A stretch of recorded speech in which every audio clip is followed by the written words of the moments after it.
What's worthwhile? Healing mind, body, and spirit. I'm Ramsey Zimmerman. I choose peace of mind, vitality of body, and joy of spirit over stress, exhaustion, or overwhelm. Together, let's explore and pursue the many ways to build holistic health and wellness. It helps for people to be self-aware. You really have no control over another person as much as people might try. So the best you can do is to really take care of you and show up as the best you that's possible. And you can't do that if you don't even know yourself, if you don't know who you are, if you don't know what matters to you.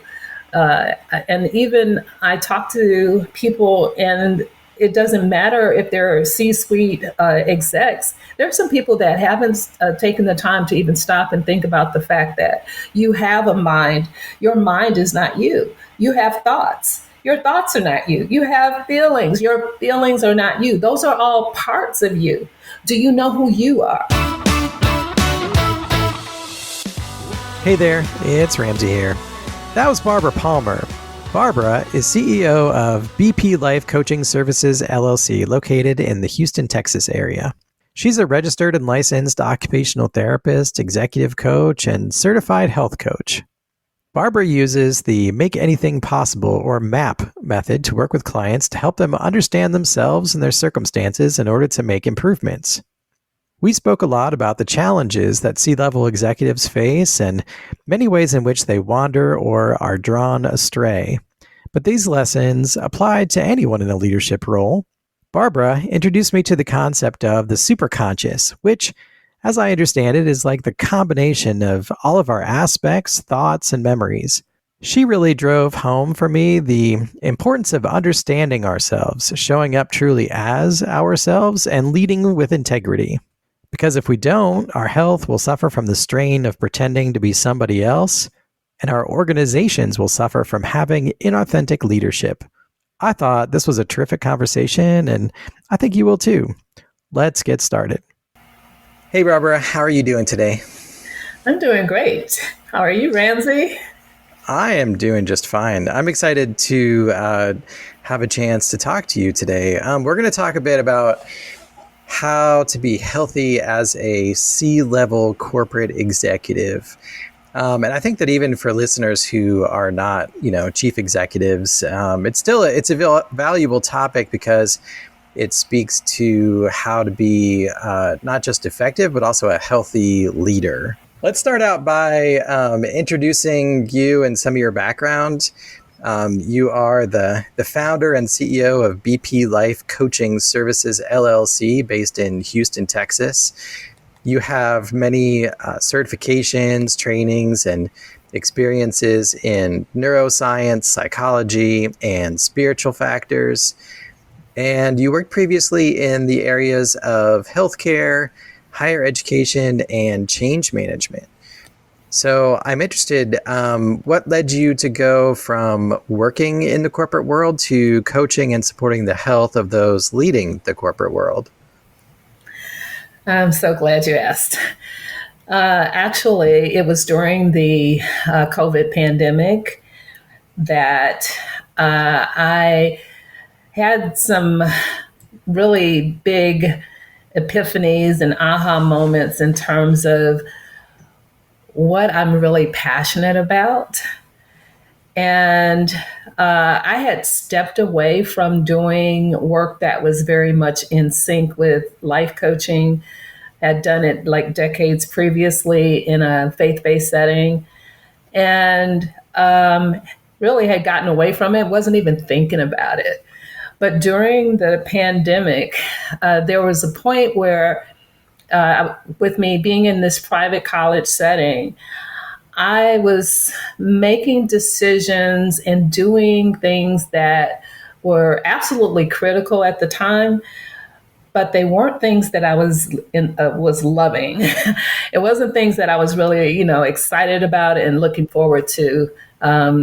Matter of fact, a part of what I did as a program director at this private college, overseeing faculty and, students at different levels in the program, was I was uh, basically constantly having to negotiate and to keep my staff, to Mm, keep the faculty, to keep the program going, to make sure things were covered regardless of what was happening. Case in point, I had real truth. How to say true story. I ended up teaching a couple of courses that I normally do not teach because as the program director, if anything happens, like to one of the instructors, and I can't find someone to cover for them, I am the one who's expected to cover. So it was like I was basically teaching courses that I was not necessarily, I didn't feel like I was the best fit, for, but I still ended up needing to do it. I was having to convince people not to let go of my faculty during the pandemic. Fortunately, I was able to keep the faculty. They never knew that I was fighting for their positions. hmm. But during that, it's like, is this what I really want to be doing? Yeah. And what kept calling to me, I'm going to say just in my heart, it just kept coming back to me how much I enjoyed helping people to basically improve the quality of their lives. Yeah. Yeah, but And yeah, that's a lot. That's a lot that you were describing to have to deal with. And like at the same time that you were being called upon to fill a gap and teach something where you didn't have enough staff, they were also, as you sort of describe it, you were, fighting to keep the staff that you had. And so that was, even more of a difficulty and stressor and pressure because it sounds like you were already understaffed and you were looking at becoming more understaffed. And you were being called upon to fill in gaps and do whatever was required. And you also were sort of saying that you were fighting battles that the people that you were fighting battles on behalf of didn't even necessarily know that you were fighting those battles. no, So, they did not know. that's literally the definition of a thankless job, right? Yeah, yeah, Yes, yeah, that describes it. It was like, I hadn't given it a name yet. I just was glad that I say survived and even thrived, yeah, through it. But it definitely was a time that it's like I wanted to take a look at how I was spending my time, it's like the same way that I want other people to find meaning and enjoyment in their lives. So do I, you know. yes. Um, Well, but yeah, it sounds like those are perhaps some issues that leaders and chief executives sort of have to deal with, right? I mean, those are yeah, three potential examples of things where, what do they say? Like, heavy is the head that wears the crown. That's just one sort of cliche that sort of gets into that. But, you yeah. know, I think when we look at our leaders, the good ones, the ones that we consider to be good leaders, uh, it seems like they've got it all figured out, right? Because they're projecting that they have it all figured out, but do they?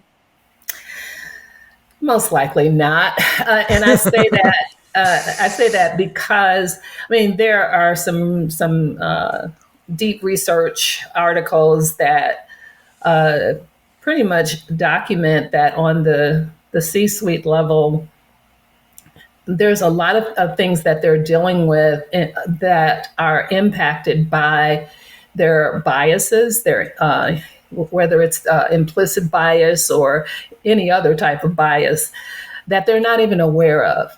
There are certain things that are influencing the decisions they're making, and what happens many times is that a person in leadership can be so stuck in how they do things. They do things the same way, regardless of, it's like even how they utilize their team, their staff, their top talent.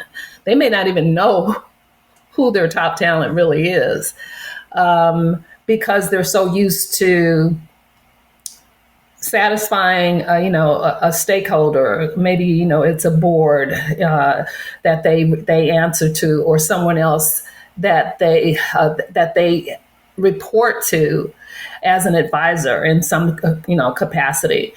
But the bottom line is, they can actually not be the healthiest in terms of how they are approaching what they're doing.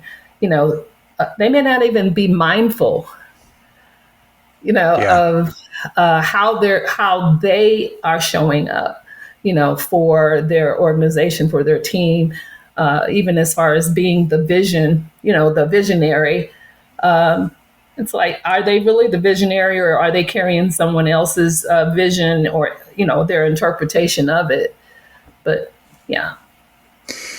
Tell me a little bit more about sort of your formation as a professional, what maybe some early experiences or trainings or things that sort of, formed some of your ideas about what makes a good leader and how to be a good leader, and, what some of those challenges are. Yes. When I think about some of the experiences that I've had, I think in terms of, regardless of who I've worked with, as far as people in leadership, that ultimately you can walk away where you learned something valuable. Some people were definitely more challenging to work with for anyone who worked with them. It's like I have worked with CEOs who was experiencing so much success that and how people handle success is going to be unique, to them. But ultimately, this person almost wanted to redo their lives, and it impacted everything, including the company. So this was someone who had been married, for a while, and after experiencing all this success, this additional money, travel, whatever went along with it, it's where they decided to decided to divorce. The spouse didn't see it coming. The folks that work alongside this person did not see it coming either. But the fallout of that, there was supposed to be an affair, with someone who was, like a business associate. Just the fallout of what was going on a personal basis actually was spilling over into, what was happening professionally, and vice versa. Like I said, this was supposed to be a business associate that it wasn't just a rumor. We'll just leave it at that. It wasn't just a rumor. But that was, me being close enough to this person. And I'm like, in a VP kind of capacity. So, and I'm traveling with this person, and I'm seeing some of the dynamics and before things kind of hit the fan. So there's a lot that I took away from that in terms of how you handle your life, and the importance of managing, your personal life in a way that, if anything, protects, protects what you are building as a person who's a corporate leader. Because it ends up impacting everybody who's a part of your organization, as well as those relationships you have with other companies. So So imagine having contracts that you end up losing, as a result of some of the fallout of something like that. But I've also worked with leaders who were who seemed to have it all together, and everything seemed to be working. And apparently it was like there was a disconnect for the people closest to them, you know. And you can look at in terms of relationships, part of what I saw and learned is the importance of really listening to the people that report to you.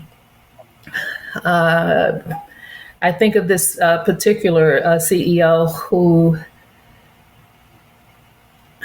I hate to say, it's right now the best way I can put it is he liked to hear himself talk. He liked to hear himself think out loud. Mm-hmm. So you could be in a meeting with them, and the majority of the talking was always going to be him. So ultimately, there were people that were very close to him that basically walked out. And he tried to keep things going without them. It was almost like, that's fine. This person can go. I can replace this one. I can replace that one. But that's not the best way to run an organization, and because it affects morale. Mm-hmm. Things like that. And a lot of times, when a person walks away who was a key leader, they have connections to other people who may still be in the organization. So the whole thing about relationships, is impacted by how the leader shows up and how they connect with the people around them, the people who report to them, the people that report to the people that report to them, even how they interact with the folks that never report to them, just how they value people, how they listen to people. So I witnessed how important it is to listen by being there with someone who I saw not listen and didn't realize that folks were ready to walk out until they actually didn't show up, in some instances. So, yeah. Well, there's this phrase, business is business, but it doesn't sound like that's what I'm hearing from you. I'm hearing that business is personal in the sense that how you show up at work and how you treat people is very significant to, the success of yourself, the success of the people around you, the success of the business itself.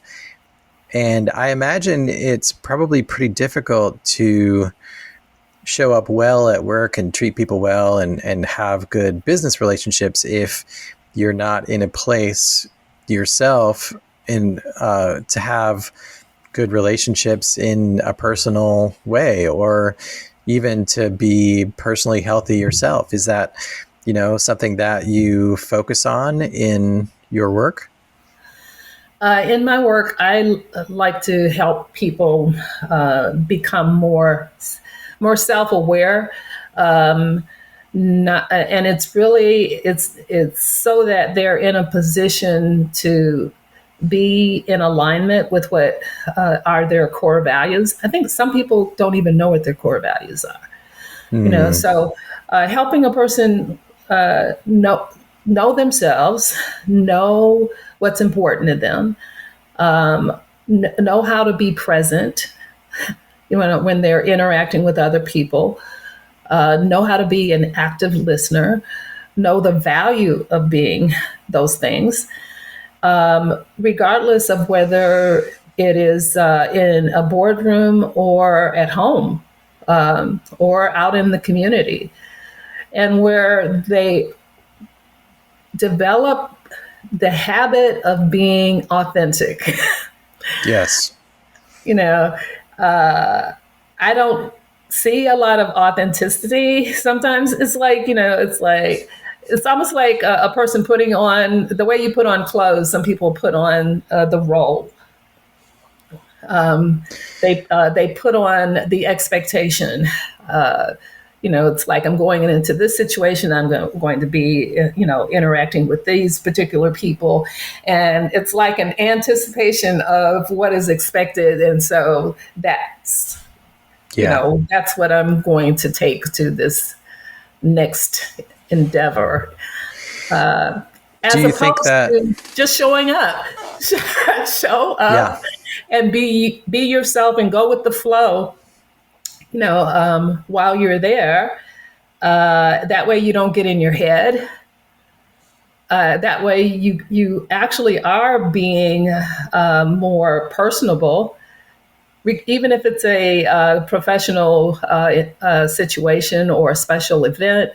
It's like you can be at ease. When you're at ease, it's easier for you to be authentic. If you're trying to perform or meet someone else's expectations, which you do not know, because none of us can be in somebody else's head, But being at ease and being professional, do those things work together, or are those like opposites? They very much can. And when I say at ease, I don't, I mean in terms of being calm, in terms of being calm enough to where you're not preoccupied with your own thoughts, you're not preoccupied with what somebody, what someone thinks about you, or even it's like, do I have this one right? Yeah. It's where you can be present to interact with whoever you end up interacting with. And even when the unexpected happens, it's easier for you to show up without being rattled or becoming reactionary. It's easier to be able to do that if you are kind of more relaxed in just who you are. It's like, that you're going to show up as the best version of you. And you're not showing up to pretend to be anybody else or like anyone else. Do you feel exhausted before your day even starts? Or do you struggle to balance demanding work and family with everything else? Do you wonder how to say no without guilt or set boundaries when everyone needs things from you? Does burnout feel inevitable no matter how hard you try to push through? Then check out my new book on Amazon, Stress Response. Manage your response to stress in order to reduce anxiety, avoid burnout, and find calm and steady focus. Now available on Amazon.com. Does the corporate leadership sort of model and world, does that reward things like authenticity, or does it reward things like showing up the way that people or companies expect you to show up and having quote unquote the right answers? Actually, it's a combination of both. What actually positively impacts bottom line and performance and outcomes is being someone who is in touch with having a clear vision, connecting with the people that they know that you can't make the vision happen. So it's how you connect with the people who are the ones that are going to allow those objectives, those outcomes to happen in a way that makes you look good. It's kind of like you support the people around you and they do their thing so that everybody ends up looking good. It's really a win-win. So that is possible, I think folks like Bill Gates, prove that. It's like in terms of this is someone who's had great success, but he also has it's like he has a reputation in terms of how he interacts with people, as far as there being a kindness, a heart-centered type of leadership. So it doesn't have so much to do with the role that a person is in as much as their decision to, you can still show up and be a kind person, a thoughtful person, a person who's authentic, and you know who you are, and you know the value that you bring, and you know what your goals are, you know what the strategic objectives are, and you have a plan, and you know what the plan is. So it's like you still have all these skills and knowledge and capabilities that you bring to the table, but you do it in a way where you are open and allowing other people to shine too. Yeah. You know? What do you think makes that difficult for many people? Like, what are some of the sort of typical challenges that C-level leaders encounter that would prevent them from, interacting and being healthy themselves and interacting in really positive and healthy ways with others? I think a lot of it has to do with this whole thing about competition and comparison. I think they're like twins. They hang out together. It's like can have, even within an organization, you can have different departments that are actually competing with one another. You have different people who are part of the same team that are competing with one another, and comparisons that take place and that is basically promoted a lot, more so in business. That's expected. So people building, I was reading something the other day where they were talking about people having fiefdoms. I said, what is a fiefdom? But bottom line is, it's where people are encouraged to just have to show how much they bring to bear on the organization's success by the size of their department, the size of their budget, the size of and what does that have to do with the bottom line? You can have this big team, but does that mean that you're actually impacting the bottom line? The same way that someone with a smaller team, who maybe that team is more innovative, Yeah. It is encouraged to do a lot of competing and comparisons. And what competing and comparison does shut down is creativity.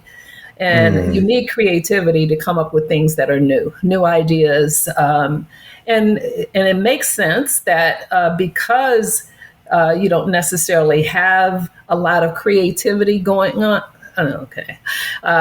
then you have less innovation, which means that you get to be repeating how things are done, resisting innovation, resisting, it's like reallocation or reinvention of resources. Those are the kind of things that happen when you get into that competing and comparison and rewarding the fiefdoms, as opposed to the creative ideas, the innovation that might actually be not just the next big thing, but it may be a major solution to an organization reinventing itself and actually providing more than they have in the past, even if they've had a great past. And it speaks to earlier comments about authenticity as well, because if you're just going along with the party line or playing it safe or trying to do what the other people are doing, then that may not be your own authenticity. That may not be bringing forward the unique contributions that individuals have. And what does that do to people's health and wellness? Living inside the pressure cooker, living up to everyone's expectations and having to always have a smile on their face, and everything is always, it's okay, it's fine, I'm fine. What does that do to the inside of a person, their health and wellness? It is actually a form of, I want to say this slowly, dis-ease. Ah, two words or perhaps hyphenated. Yes. It's a hyphenated word that actually is connected to the unhyphenated version. The more dis-ease that we experience and actually almost get in the habit of being in some state of dis-ease, it's affecting us. It's affecting our physicality. It's affecting how we think. It's affecting how we feel. Anything that's affecting how you think and what you pay attention to ultimately shows up in your emotions. Your emotions affect how your body functions. Many times people aren't even aware of what they're thinking about, but they notice how they feel. It's like they're just feeling bad or they're feeling down, feeling upset. And it's like learning to be mindful. And I'm maybe getting ahead of where we're going in the conversation, but it helps for people to be aware, self-aware. It's like you really have no control over another person as much as people might try. Mm-hmm. So the best you can do is to really take care of you and show up as the best you that's possible. And you can't do that if you don't even know yourself, if you don't know who you are, if you don't know what matters to you. And even I talk to people, and it doesn't matter if they're C-suite execs. There are some people that haven't taken the time to even stop and think about the fact that you have a mind. Your mind is not you. You have thoughts. Your thoughts are not you. You have feelings. Your feelings are not you. Those are all parts of you. Do you know who you are? Do you know that you're the aspect of yourself that notices what you're noticing? And that when you have certain behaviors or beliefs that show you that the majority of the time you're reacting to life as though you are a victim. So you could be a C-suite exec, but you're constantly acting like other people are at fault for what's happening, whatever is that's happening. Or other people are the ones you want to pat on the back because they're doing a great job. Where are you in all of that? And the truth is that in terms of an organization, its health, its outcomes start with the health of the leader. It's a top-down reality that often seems to get lost in the, lost in the sauce, so to speak. Yeah. So how do you work with leaders of organizations to help them to be more healthy themselves and therefore, be more successful in their positions and have more successful professional endeavors and have the company be more professional? How do you work with people? What kinds of things do you do? Okay. Well, using my background as not only an executive coach, but I am a certified health coach. And I approach things holistically.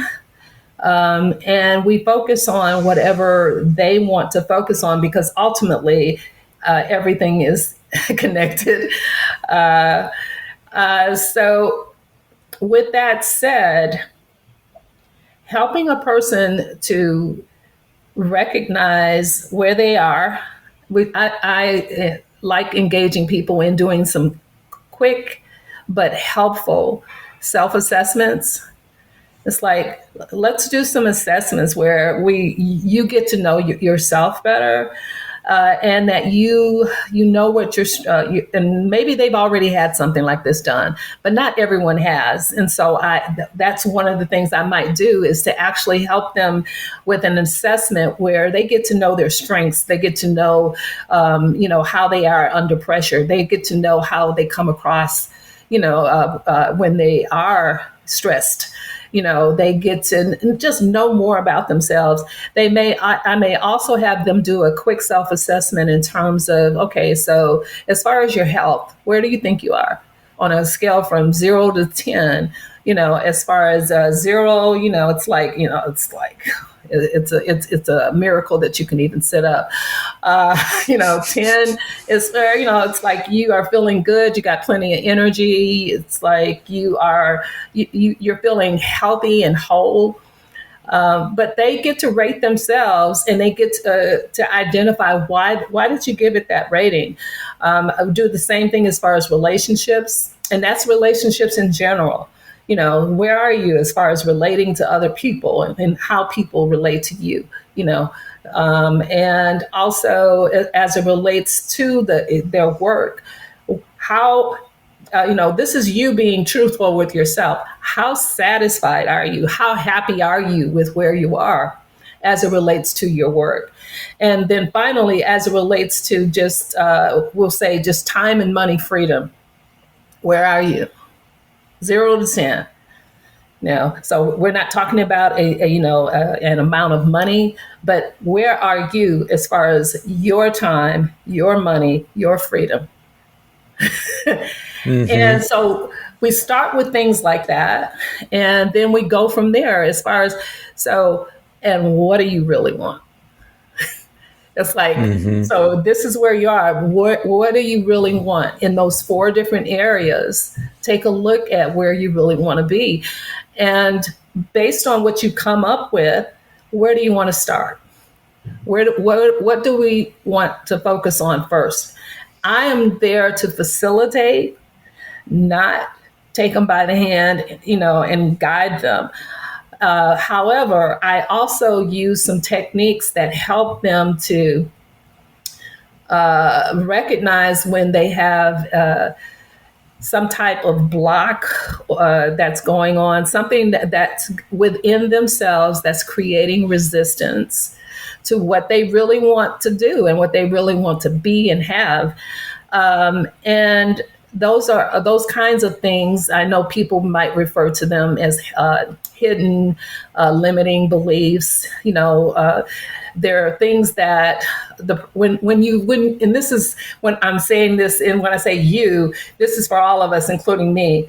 If you've mm-hmm. ever done something and you say, why did I even do that? It's like, I don't even know why I did that. It's like, but it wasn't something that you wanted to do. It's like, stop it. Mm-hmm. There is a way of addressing those things, because they do happen. It shows up because our subconscious mind is really the driver in our lives, mm-hmm. more than we would ever want to admit, is our subconscious. And we are not in touch with our subconscious, but we can become more aware of what's really going on in our subconscious. And that's one of the techniques that I use when I work with clients is the MAP, Make Anything Possible.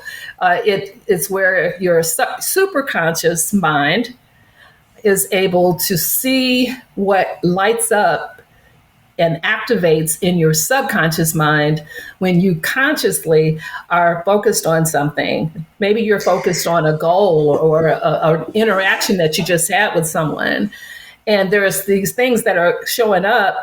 Your superconscious is able to see that, and there are procedures that we can do that are like having a conversation. But during that conversation, when we engage your superconscious, it can not just see those things, but it can address the resistance that's being created.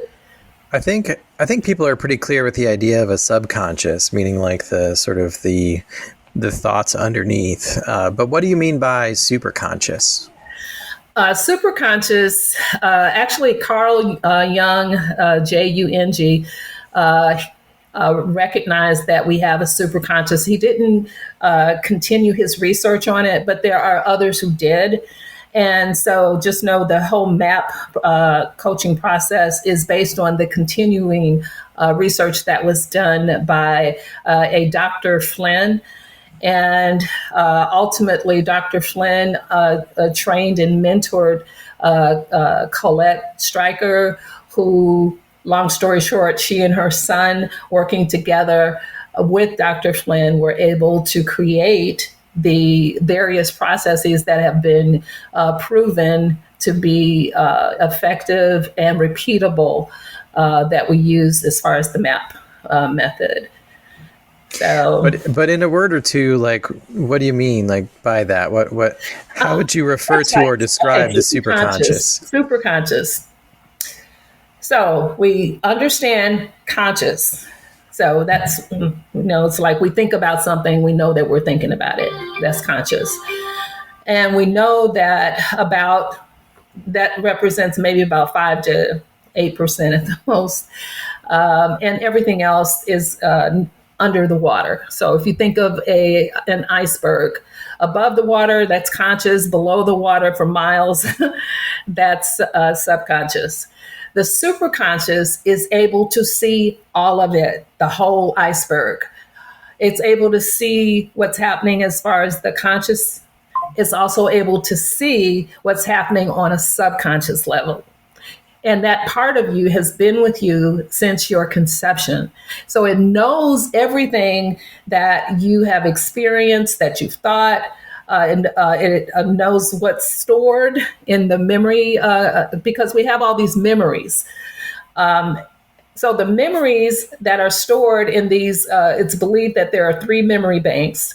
Your superconscious can see what's in the memory banks. It can see in those memory banks that are in the subconscious, it can see what activates when you're doing something consciously.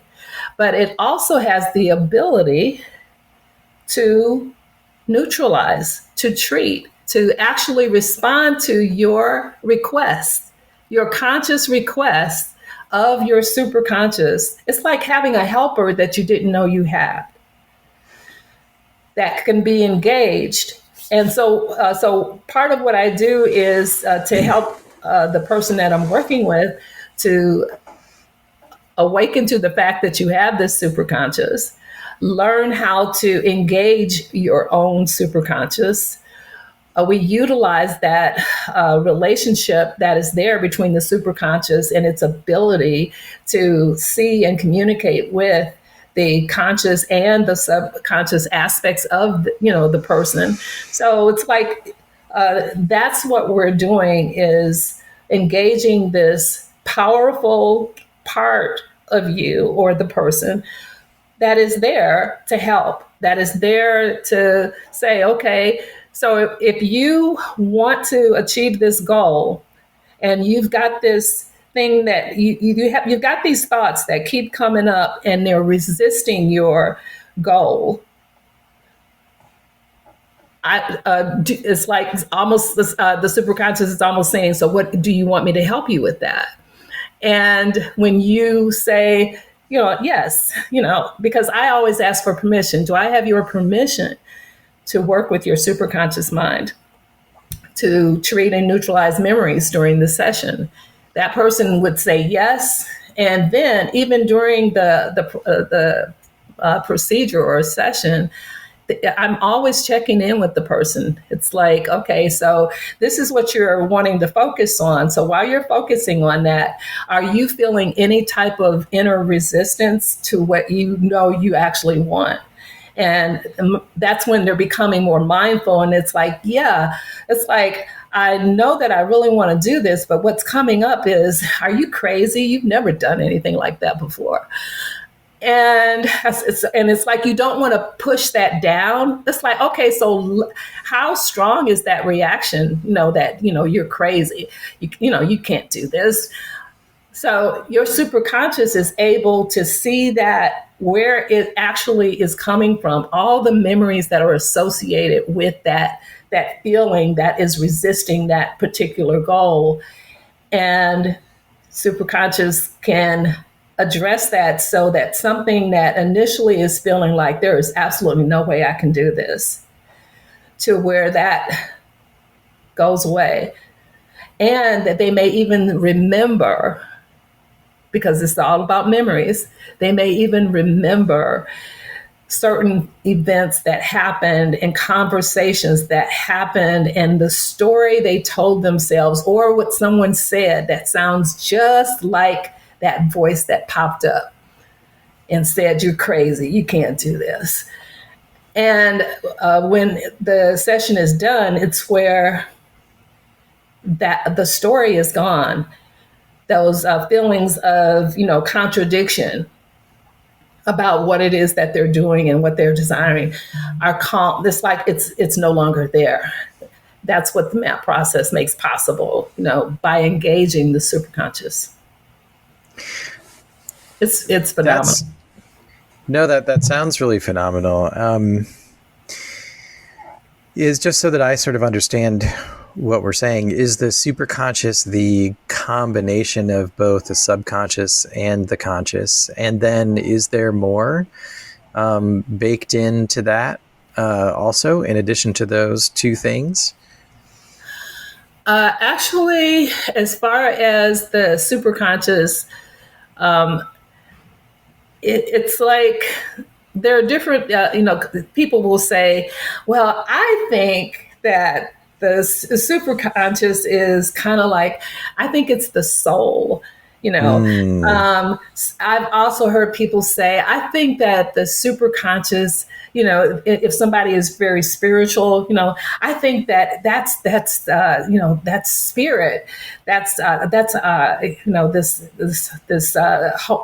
might be where they call it the Holy Spirit. I think that's the Holy Spirit. Mm-hmm. But the reality is, this part of us responds to being called superconscious. Interesting. Yeah. So, and so that's what's important for me is I want to be able to help the person that I'm working with. And so as I introduce them to this aspect of themselves, I refer to this aspect of themselves as superconscious. And when I am speaking to superconscious, and I tell them, if I'm speaking to you, I will use your name. If I am speaking to superconscious, I will say superconscious, in which case I don't expect you to answer. So do you get the superconscious's business card and their contact information so that you can connect with them directly in future? It's the exact same as theirs, so it's like that's convenient. Very, very convenient. Yes. Well, speaking of business cards and getting in contact, how can people find you online? How can they connect with you? How can they learn more? Well, they can reach me at bplifecoach.com. There is a button there where they can get on my schedule. They can request a discovery session. A discovery session is a 30-minute complimentary session where we just focus on them. And if they are interested in learning more about MAP and experiencing the MAP, process and how it can change their lives and change the outcomes in every area of their lives, they can also visit the website at bplifecoachingservices.com. So those are two places that they can go. So, absolutely. And if they want to send me an email, it's easy. It's bp@bplifecoaching.com or bp@bplifecoachingservices.com, either one. Wonderful. Well, Barbara, it was really great to talk to you today. Thank you so much. I feel like I really got a lot of insights into the mind of leaders, whether it's literally a leader of an organization at the C-suite level, or if it's just leaders who are, working within their organization or within their families or friend groups. You speak a lot to the importance of showing up in an authentic way and to being true to ourselves and finding ease. And I think those are all really great, really important concepts. And I'm just really kind of fascinated with your Make Anything Possible, your MAP method. So it was really great to learn about that. So thank you so much for spending some time with us today. And there's one other quick thing I wanted to say. It's important for leaders to also be willing to grow. Just be open and willing to grow. Yeah, there's always new areas in which we can and should grow, and it's always an opportunity. Yeah. So thanks a lot. Have a great rest of your day. Thanks, you too. Looking for more? Visit whatsworthwhile.net to listen to podcast episodes, learn from books and articles, and live better by choosing healthy products and practices. I'm now offering services through Worthwhile Advisors for personal coaching, professional advising, speaking, and group facilitation. If you or your team are ready to reduce stress and anxiety, build vitality and momentum, and accomplish your goals without burning out, then please contact me, Ramsey Zimmerman, through the website or on social media like Instagram, X, or LinkedIn. Thanks.